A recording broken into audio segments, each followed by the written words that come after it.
Olá a todos e todas, bem-vindos, bem-vindas. Bom dia, boa tarde, boa noite, dependendo do horário que esse programa for ao ar para você, né, que você for assistir. Hoje nós estamos com a edição número 107 do nosso programa Evangelho para Além dos Tempos, que você já conhece, já acompanha, ou se você está assistindo pela primeira vez, seja muito bem-vindo, bem-vinda mais uma vez. A gente já está com 10 canais transmitindo o nosso programa simultaneamente, né? Então você encontra o nosso programa em todos esses canais. E agora o 10º canal que entrou foi o APJ, Aprender, Produzir Juntos. Vamos esperançar de cada canto do planeta de mãos dadas, celebrando o Evangelho para além dos templos. Este é um movimento onde a fé transcende fronteiras e o amor nos conecta. É o Evangelho além dos templos, que quebra barreiras e nos mantém interligados. Ouça a boa nova. Deixe-a preencher sua alma, deixe-a inspirar seu caminhar. Somos um na fé, um no amor, como uma roda de samba, cada um com seu instrumento, mas tocando em harmonia. Unidos pelo bem comum, somos Evangelho vivo, o povo que luta por libertação, em defesa da vida, da paz e do amor. Nós vamos conversar hoje sobre o Evangelho desse 4º domingo da Páscoa, que é João, capítulo 10, versos de 1 a 10. E para conversar conosco, nós temos aqui o nosso querido Marcelo Barros. Marcelo, obrigado pela presença de sempre. Uma alegria grande estar com você, Ana Helena. Parabéns pelo lindo trabalho que você faz e pela TV Causas da Vida. Muito obrigada, Marcelo. A gente só consegue fazer esse tipo de trabalho se for em coletividade, né? E você faz parte há muitos anos dessa coletividade. Para mim é uma alegria imensa e sempre um grande aprendizado. Então vamos lá, vamos fazer o contexto inicial, Marcelo, desse Evangelho. João, capítulo 10, versos de 1 a 10. Qual o contexto histórico desse Evangelho? Conta um pouco para a gente. Ana Helena, o Evangelho de João, a gente já sabe que foi escrito mais ou menos no final do século I, talvez até o comecinho do século II da nossa era. Então, portanto, já 70 anos, 80 anos depois que essas coisas aconteceram. Depois da morte, para nós que cremos na ressurreição de Jesus. Então, portanto, é um evangelho que foi escrito com uma distância maior. Então, ele é mais profundo no ponto de vista da reflexão, ao mesmo tempo ele é menos histórico no ponto de vista de contar os fatos, porque está bem longe. Ele é atribuído a João. Antigamente se dizia João Evangelista.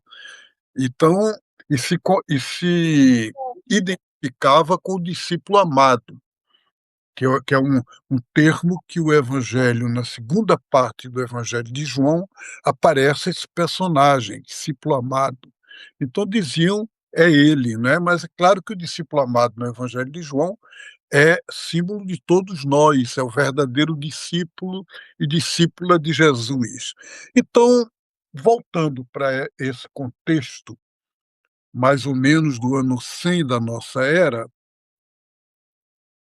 a comunidade cristã era formada de gente vinda do judaísmo, da sinagoga, que aceitava Jesus como profeta, como mais ligado à tradição de Israel, à tradição da Bíblia.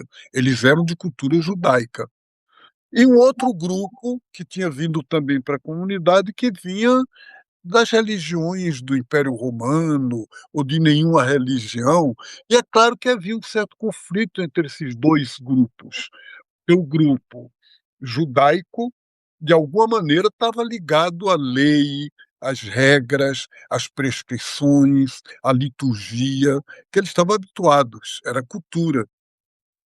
E o outro grupo diz: "Isso pouco tem importância, pouca, isso não vale a pena". Seria um pouco como hoje em dia na igreja você tem várias correntes. Tem correntes mais tradicionalistas, tem corrente mais transformadoras. É normal essa diversidade, mas ao mesmo tempo, de vez em quando, dá conflito. E aí o que é que o Evangelho de João trabalha, o que é que ele buscou para ajudar nessa saída, o que é que ele trouxe como luz? Um debate entre Jesus e os religiosos do templo. Se você me perguntar: "Marcelo, houve mesmo esse debate? Jesus esteve mesmo no templo e teve aquela discussão tal qual?" Eu diria para você: "Ana, você acha que teve alguém lá com papel na mão copiando as palavras? Não, não é?" E então significa que se houve o debate ou se houve a polêmica, foi contada tantos anos depois que ele é contado à luz do que estava acontecendo na comunidade de João, e não tanto fiel, porque não tinha como, ninguém estava mais vivo naquele momento para contar exatamente o que aconteceu. Mas, de qualquer forma, para nós, é palavra divina, é luz, é boa notícia, e a gente lê o evangelho não apenas mais ligados ao que estava acontecendo na comunidade de João nos anos 100, mas hoje em dia. A gente lê hoje o evangelho para nós, para além dos templos. Então, é isso que eu poderia dizer a você. Muito bem. A gente não sabe exatamente como é que foi esse debate, se houve o debate, enfim. Mas o fato é que na Bíblia está lá registrado que Jesus se apresenta nesse momento como pastor verdadeiro, né. Então eu peço que você diga um pouco para a gente o que que significa concretamente essa essa declaração de Jesus como pastor verdadeiro, né. O que que significava naquela época e o que que pode significar para nós hoje? Pois é, Ana, eu acho importante você fazer essa pergunta, porque se eu disser: "Você é um pastor verdadeiro", as pessoas vão pensar em pastor protestante ou em um católico, ministro católico que faz pastoral, quer dizer, é pastor. Mas na época de Jesus não existia isso. E o pastor era título do governante, portanto, o pastor era uma palavra política. O rei Davi é chamado de pastor, porque ele veio do pastoreio. Ele, antes de ser rei, era pastor de ovelhas. Então ficou um pouco esse símbolo do rei que toma conta do povo como o pastor toma conta das ovelhas. E o debate de Jesus com os religiosos do templo, contado no capítulo 10 do Evangelho de João, tem como cenário a festa das tendas. Nessa festa, Jesus vai ao templo e, portanto, é no templo que ele tem esse debate. Provavelmente está muito ligado à cura do cego de nascença, que foi o relato imediatamente anterior no capítulo 9. E os fariseus jogam o cego para fora da sinagoga, do templo, não o querem mais, e Jesus então diz a eles: "Eu vim para que as pessoas que estejam cegas possam ver". E as pessoas que veem, mas agem como se fossem cegas, descubram isso, percebam a sua cegueira. E é pior, porque vocês podem ver, mas não querem ver. E aí eu acho que emenda com essa conversa do evangelho de hoje. Diz: "Quem não entra pela porta do aprisco das ovelhas é ladrão ou é salteador". E aí é uma acusação terrível. O que é que Jesus está dizendo com isso? Está dizendo: é uma autoridade não legítima, é uma pessoa que se apoderou do poder, mas não foi eleito para isso, não foi escolhido. Nem pelo povo, nem por Deus, nem por ninguém. Então, é uma polêmica muito dura.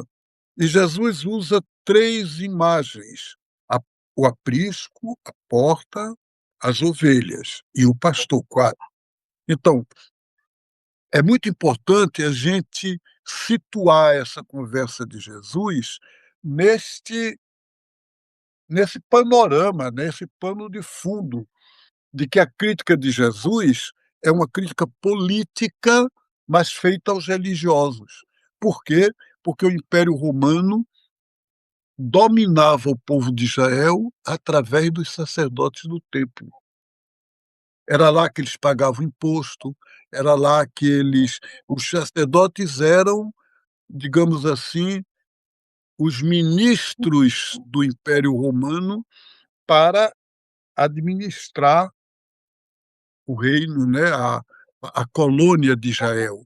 E aí Jesus combate isso, ele a palavra dele é muito forte, muito dura com relação a isso. Muito bem. Pensando na caminhada da igreja, chamada Igreja da Libertação, né, nossa igreja aqui na América Latina, a gente percebe, a gente sabe que há uma inspiração muito forte no versículo final desse evangelho, né, que é: "Eu vim para que todos tenham vida e vida em abundância", né. Como que nós podemos, Marcelo, aplicar isso na nossa realidade hoje, na realidade da igreja, na realidade do mundo? Se Jesus disse que vem para dar vida, para que todos tenham vida e vida em abundância, significa que a finalidade, o objetivo das igrejas deveria ser este. Então, quando você divide o material e o espiritual e diz: "Não, a igreja tem função religiosa e não deve se meter em política", então você já saiu dessa proposta de Jesus que disse: "Eu vim para que todos tenham vida e vida em abundância".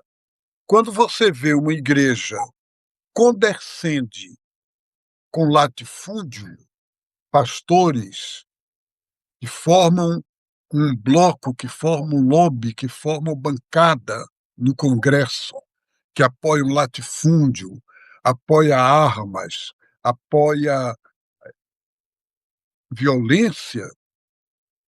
Quando você vê hoje o presidente dos Estados Unidos cumprindo uma linha de governo, mas nessa linha de governo, eles se consideram como o povo eleito de Deus, o novo Israel, para acabar com os árabes, com os cananeus de hoje em dia.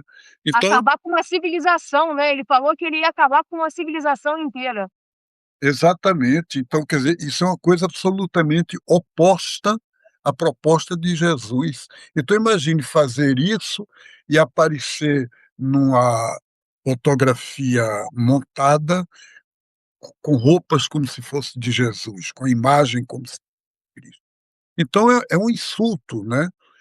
Por exemplo, mesmo padres e pastores católicos evangélicos, que agora nesse ano eleitoral não ligam o evangelho com a obrigação de procurar e de ajudar o povo a ser um povo livre, a ter mais vida, a um governo que tenha mais projetos sociais voltado para as classes oprimidas. E não governe apenas para 10% dos brasileiros. Então, é muito importante essa palavra, eu vim para que todos e todas tenham vida e vida em abundância. A espiritualidade cristã, a espiritualidade evangélica é uma espiritualidade de vida, o que produz a vida, o que favorece a vida é de Deus. O que não favorece não é de Deus e não é de Jesus. Então, quer dizer, essa expressão, né, para que todos tenham vida e vida em abundância, ela está aí impregnada de que a gente chama de fé e política, né. E nesse final de semana, a gente tem um encontro em São Bernardo do Campo, São Paulo, 13º Encontro Nacional de Fé e Política, né, do movimento Fé e Política. O tema: fortalecer a democracia, o esperançar e o bem viver. Então, seja onde você estiver assistindo ao nosso programa, nós convidamos a todos, né, a que sintam-se em comunhão com esse encontro, com esse acontecimento e ponhamos todos em prática o evangelho desse domingo, né, que a gente comentou aqui hoje, nesse caminho do fortalecer a democracia, o esperançar e o bem viver. É isso, Marcelo? É isso mesmo, né, Helena? Obrigado por essa mensagem, obrigado por nos convidar, nos convocar para a gente se unir a esse encontro que está havendo lá em São Bernardo do Campo. Muito bem, muito bem. Então, muito obrigada a todos que assistiram o programa e até a próxima.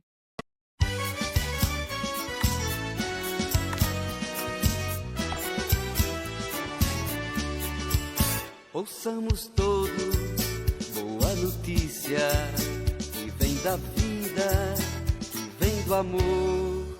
Ouçamos todos boa notícia, é o Evangelho de Deus Salvador. É palavra que abre as prisões e os corações atribulados. Nossos lábios se abrem em canções e os oprimidos são libertados. Ouçamos todos